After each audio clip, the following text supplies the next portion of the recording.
Hi friends, ఈరోజు chicken curry ఎలా చేయాలో చెప్తాను, నేర్చుకోండి.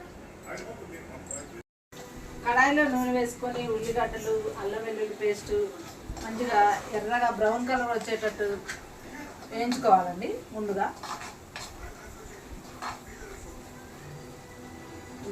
పేస్ట్ బాగా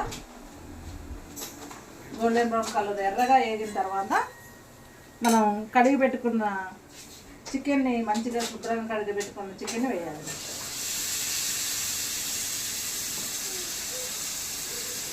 నేను 1 కేజీ తీసుకున్నానండి. ఈరోజు సండే ఎమ్మి చికెన్ చేయమని మా పిల్లలు అడిగారు కాబట్టి వాళ్ళ కోసం ప్రిపేర్ చేసి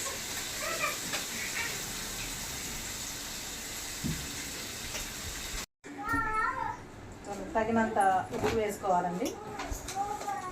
కారం కూడా వేసుకోవాలి. కారం వేసుకున్నట్టయితే ముక్కకి మంచిగా కారం ఉప్పు పట్టి టేస్ట్ బాగుంటుంది. అదేవిధంగా కొంచెం టమాటాలు కూడా వేసుకున్నట్టయితే బాగుంటుంది టేస్ట్. పుల్లగా మంచి. మా పాపకి దోసకాయ చికెన్ అంటే చాలా ఇష్టం, అందుకని తన కోసం దోసకాయ చికెన్ చేస్తాను.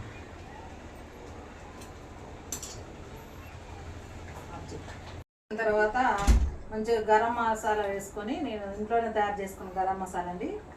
ఇది సరిపడా వేసుకున్నట్టయితే ఈ ఫ్లేవర్ మనకు మంచిగా తెలుస్తుంది. ఒక 3-4 మినిట్స్లో చికెన్ రెడీ అవుతుంది. దోసకాయ ఫ్లేవర్తో చాలా బాగుంటుందండి. దోసకాయ ఫ్లేవర్ మంచిగా టేస్టీ అనిపిస్తుంది. ఇట్లా బాగుంటుందండి. మనకి లాస్ట్ ఫ్లేవర్ తెలవడానికి నేను చివరిలో కొంచెం ఎల్లిపాయ దంచుకున్నాను. ఆ ఎల్లిపాయ వేస్తున్నాను.